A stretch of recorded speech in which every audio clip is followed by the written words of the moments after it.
Question 1, the nurses' question, has generated the most heat. A yes vote would limit the number of patients assigned to nurses in a hospital. The nurses' union is in favor. Hospitals are opposed. How do you feel? Thousands of nurses came together to put this on the ballot. True opponents of this question, hospital executives.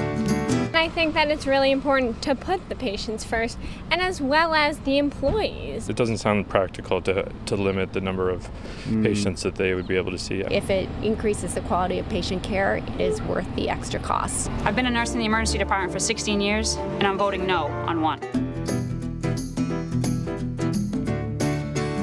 Have to do a little research on about how much money it's going to cost. I own a business, so maybe that will shed some light on how I would feel. I want hospitals to make that decision. Yeah, you think they should make their own staffing decisions? Yeah. I don't think the government should be able to do one size fits all, because I don't think you can do that. So that now goes before you. There are 23 days left until Election Day, and you will go in and decide on that. Much to discuss with OTR Political Roundtable. Democrat Marianne Marsh is with us this morning.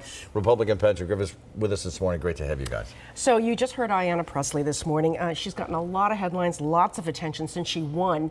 But when she heads to Congress, she's going to be only one of 435 people. So my question is, do you think she'll get the same sort of attention once she gets there and things settle down? I think she has to be very careful. I think that she is a phenom right now. She's coming out of this thing as a new breed of Democrat, sort of lurching to the left-hand side of the party. But I also think she needs to be very careful about Massachusetts, who is used to workhorses, not show horses in the Congress. She's going to have to be ready. She's going to have to deliver substantively, both legislatively, in terms of constituent service. What do you think about her star power when she gets down there, Marianne? I think she's going to be a star, and I think she's been very smart so far about the way she's approached all of this. She's been very circumspect about when she speaks out and on what she speaks out and where she appears. She's not doing what Alexandria Ocasio-Cortez has done, which is to appear everywhere all the time unprepared. And I think Ayanna's smart to define herself in her own way. I'm sure of the 435 members down there, especially a new huge class of Democrats that are going to come in, she's going to set herself apart not only as a workhorse, but also she's going to use her voice to make a big, big difference, as she should, as an African-American congresswoman from Massachusetts. Item 2, the governor's race. Governor Charlie Baker and his challenger Jay Gonzalez had their first face-to-face. Listen to this. You need to get out and talk to commuters. It is the issue I hear about more than anything else. The T was broken when we took office, and it was broken from years and years of neglect. And as a result, we have made many of the investments that are required to get it moving in a different direction. Professor Marianne, what does the report card say? Didn't change the race at all.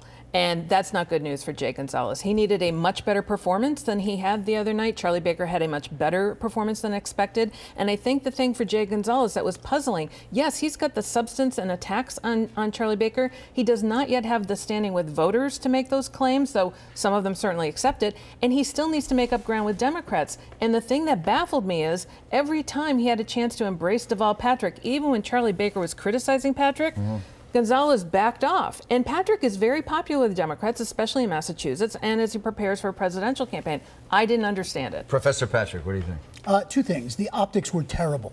Look, we've been in this for a long time. You negotiate these debates. The camera angles were awful. The stature gap physically, the optics of seeing Charlie Baker towering above. How do you solve that? Well, that's where a campaign says we're going to sit down, or we're going to get a taller box. We're going to do something so that it doesn't look as bad as it looked, number one. More importantly than the optics, Ed, I think, is the substance.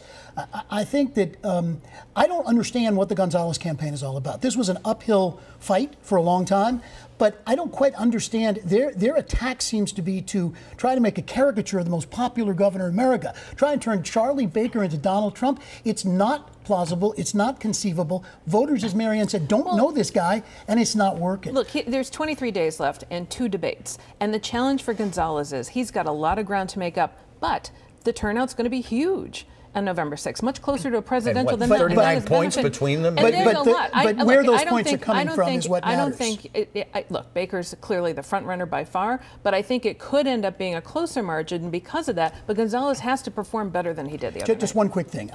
I will tell you this. Charlie Baker picks from a much larger constituency of voters. Democrats, independents and his Republican base. Jay Gonzalez has nowhere to go, unfortunately. It's not a question of whether he wins or loses. He loses by how much? Next subject, Taylor Swift won an American Music Award, but her bigger contribution this past week may have been to the American voting system. Take a listen. You know what else is voted on by the people